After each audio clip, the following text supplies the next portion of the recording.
Chapter 1, Runaway Horse. Kaya knelt on a mat in the winter lodge and leaned over the baby named Light on the Water, who lay in her tea cups. "Tots may we," Kaya crooned to her. "Are you unhappy this morning?" Light on the Water gazed steadily into Kaya's eyes, but her mouth trembled and turned down as if she was about to cry. Kaya stroked the plump, warm cheek. "Are you wet? Is that what you're telling me?" she asked. She loosened the lacing of the buckskin that wrapped the baby and pulled it away from her feet and legs. The soft cattail fluff that cushioned the baby's bottom was soaked. Kaya pulled it out, dried the baby, and placed fresh fluff underneath her. She squeezed one of the baby's little toes and kissed her forehead. Light on the Water smiled now. "Tots," Kaya said as she laced up the covering again. Running alone, Kaya's young aunt put her hand on Kaya's shoulder. "Won't you make the lacing just a little tighter?" she asked. "We're going to ride out to gather wood for the fires, and I want my baby very safe." Kaya tightened the lacing, then carried the baby out of the lodge. The day was chilly, and Light on the Water's breath was a small cloud at her lips.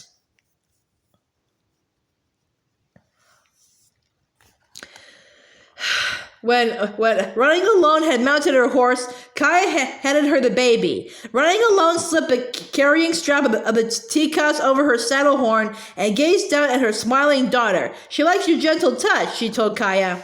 "She's so easy to care for," Kaya said. Not like my little brothers. Look, they think I can't see them hiding behind that tree." She pointed at the two sets of dark eyes gleaming through the branches of a pine. "Boys, let's go riding," she called to the twins, and they came running, clutching robes of spotted fawn skin around their shoulders. Like all Nimipu children, they love to be on horseback.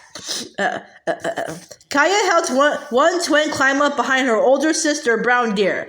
Then Kaya mounted a chestnut mare and lifted up the other twin. As she waited for the other women and children to mount, she glanced up toward the north. The foothills of the distant mountains were already white-robed with snow, but here in Salmon River country, the earth was still brown and bare. Each winter, Kaya's band came to these sheltering hills to make their winter village. They put up their lodges near the banks of the stream and stayed until spring, when it was time to move up to the prairie to dig nourishing roots and bowls for food. Kaya pulled her elk rope more tightly around her shoulders. Even dressed warmly in fur-lined moccasins, leggings, and her robe, Kaya shivered in the chill of winter. But she remembered the heat of late summer, when enemies from Buffalo Country made a raid on her people to steal horses. Kaya's horse, Steps High, was stolen with other Nimipu horses. And in the raid, Kaya and her sister, Speaking Rain, were captured as slaves and taken far away to the enemy camp.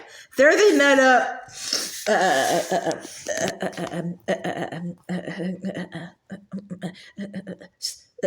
Salish boy, Two Hawks, who was also held as a slave. Kaya and Two Hawks had managed to escape and cross the mountains back to her people. But Speaking Rain, who was blind, had insisted that she couldn't keep up, that Kaya must leave her behind. Kaya shivered again. She remembered, too, how cold and hungry she and Two Hawks had been as they made their way over the Buffalo Trail.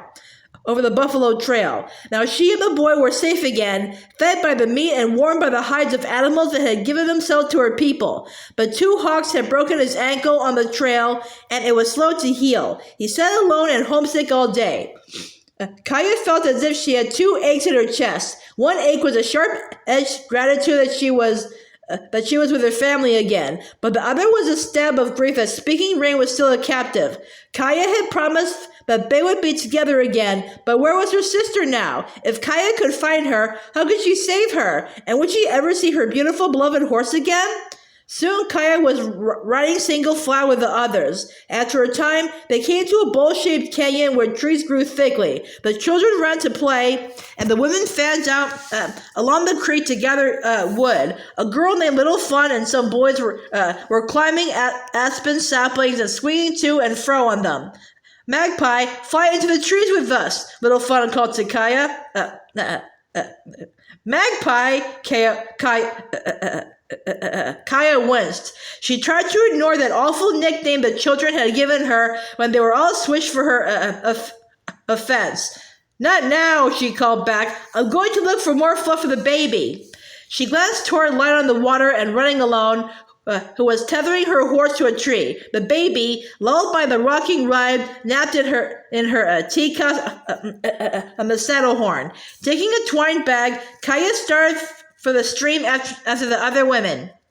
Suddenly, a sharp crack echoed across the canyon. Kaya whirled around. The branch Little Fawn was pulling on had broken off. Little Fawn jumped to the ground. The branch slashed down like a spear and struck the rump of Running Alone's horse. The startled horse reared up in alarm and broke her tether. Wild-eyed, the panicked horse began to bolt down to the canyon. The baby in the teacup still hanging on the saddle. Stop! Stop! Running Alone cried out. She ran after the galloping horse. Kaya ran too. The fleeing horse was already halfway down the canyon and heading for the narrow opening and open country beyond. The teacups bumped against the horse's shoulder with each plunging step. Would the baby be tossed off? Light on the Water could be hurt badly or killed. Near the canyon opening, the young woman named Swan Circling came rushing from the woods. Dropping her robe behind her, she ran swiftly to cut off the horse's escape. She reached the opening of the canyon first and spun around to face the galloping horse, which was thundering straight at her. Taking a stand, she spread her arms wide like an eagle in flight. Would the horse run her down? Swan Circling stood her ground. Right in front of her, the runaway skidded to a halt. The horse snorted and tossed her head, flinging leather onto both Swan Circling and the baby.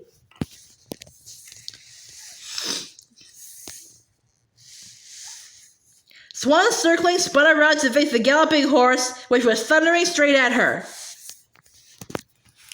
Swan Circling seized the horse's reins. She held the horse firmly in place as Running Alone came rushing to get her baby. Running Alone lifted the teacups from the saddle horn and clutched it to her chest. My little one, she cried, kissing her baby's face over and over. You saved my baby, Swan Circling. Katsi Yow Yow. I can never thank you enough.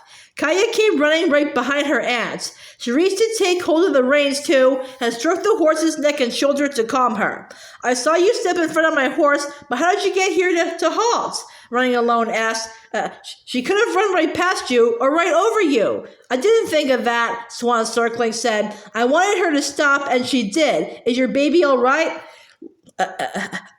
Light on the Water was grinning. She thought the bouncing runaway ride was a game. Swan Circling glanced at Kaya, who was still stroking the horse's lathered neck. You seem to have a way with horses, she said approvingly. She's quieting down. Will you lead her back now?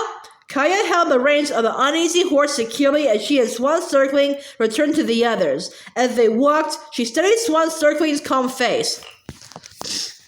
Kaya had been curious about Swan Circling ever since she'd married Claw Necklace and joined the band. And now Kaya remembered that the woman who appeared to her when she was lost on the Buffalo Trail had looked like Swan Circling. Had that vision been a sign that they would be friends? Kaya hoped so. She wished she could become as strong as this brave young woman who hadn't even flinched when a horse charged straight at her. Later that day, Kaya sat with other girls and women at one end of a lodge that several families shared. Many layers of tule mats and hides covered the lodge. Part fletches and piles of hide blankets were stacked along the bottom to keep out drafts. The women unfolded the hides they tan in the summer and set about making moccasins and clothes and carrying cases. They took up a hemp cord they twisted and wove baskets and bags. They made their clothes beautiful with fringe and beads and quilt decorations. Kaya loved working with the others in the warm winter lodge.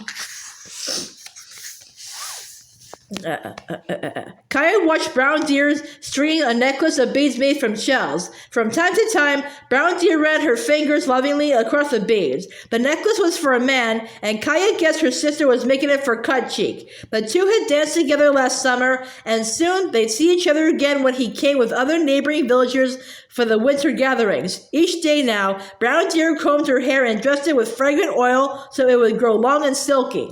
Kaya's mother, Itza, was finishing a large twine storage bag, one of the many, many gifts they would give to family and friends when they came to visit. Kautsa, Kaya's grandmother, was weaving a small hat. Kaya watched her grandmother's expert work closely because the hat was for her. Kaya would wear it in the spring when she went to dig roots with other girls and women. She loved the red zigzags that Kautsa worked into the design.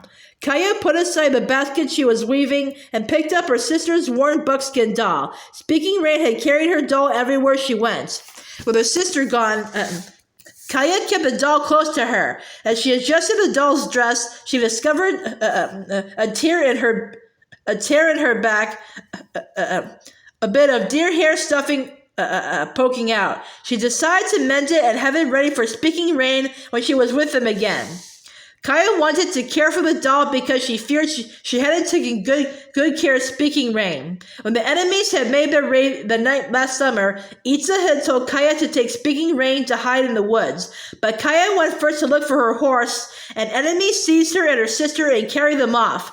How Kaya regretted that she hadn't done as her mother told her. If I were as strong as Swan Circling, Kaya thought, I'd find a way to get my sister back. Kautsa, may I ask you a question? Kaya asked quietly. You may ask me anything, Kautsa said. A slight smile crinkled the corners of her eyes. Ask, then I'll decide if I want to answer you. You're teasing, Brown Deer said, laughing. You always answer us. It's true, Kautsa said. I've always answered...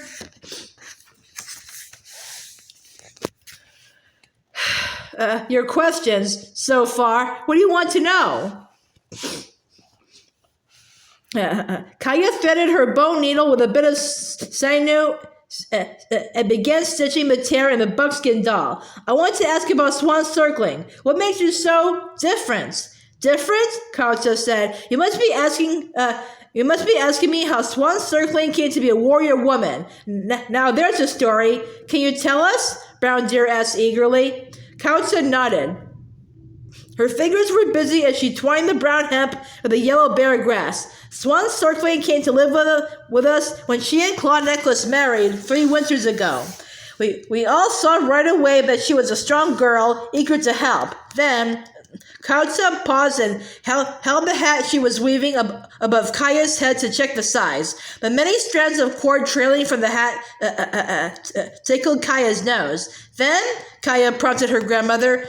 Then, Brown Deer echoed. What happened then, Kautsa? Kautsa put the hat back into her lap and began to work on it again. Then Swan Circling went with her husband on a hunting trip to Buffalo Country. While they slept one night, enemies attacked them to steal horses, as they did with us? Kaya asked. Not to steal horses, Kautsa said. They came to fight, or to show their courage just by touching our warriors. Our men rushed for the teepees to defend themselves. Claw Necklace hurried into the skirmish, but in his eagerness to fight, he left behind his bow and arrows. He didn't have any weapons? Kaya asked. He was in great danger, Kautsa said. Instead of running for cover with the other women, Swan Circling picked up his weapons and ran after him into the fight. Arrows flew around her. One even singed her arm, but it didn't pierce her flesh. She gave her husband the bow and arrows so he could fight well, and then she tended our wounded men. She was never wounded by arrows, though a few tore her dress. Did Swan Circling tell you this? Kaya asked. She would never speak of her bravery, Kautsa said. It was Claw Necklace who told us what had happened. After our men won the fight, they gave Swan Circling an eagle feather for her bravery, a very high honor, as you know. I know she goes to battles, Brown Deer said. She brings fresh horses to the riders whose horses have been hurt. So she does, Kautsa said. Swan Circling has brought many things to us. You were with her when she saved Running Alone's baby, weren't you, Kaya? Kautsa, Kaya said. I saw it all. But you know she's fearless, Kautsa said. I believe she wouldn't hesitate to fight a grizzly bear. There's only one sad thing. Brown Deer stopped stringing beads and looked up. What's that thing? Brown Deer asked. As you know, Swan Circling doesn't have any children. That's sad, don't you think? Kauta asked. It would be very sad not to have any children, Brown Deer said slowly, as if she were imagining how she'd feel if she were Swan Circling. But she and her husband are young, Itza broke in. There's still plenty of time for them to have children. Kauta agreed. There's time for children, and they'll be strong like her. I'm sure of that. But she tapped Kaya's hand. I'm glad you mended your sister's doll, granddaughter. Itza rose to her knees and peered into the cooking basket. We need some water so we can cook our meal, she announced. Right away, Kaya got to her feet to go fetch the water. She caught up with Little Fawn on the trail to the stream. Like Kaya, Little Fawn carried a large water basket, but she was limping. Did you hurt yourself when the branch broke? Kaya asked. Maybe you climbed too high.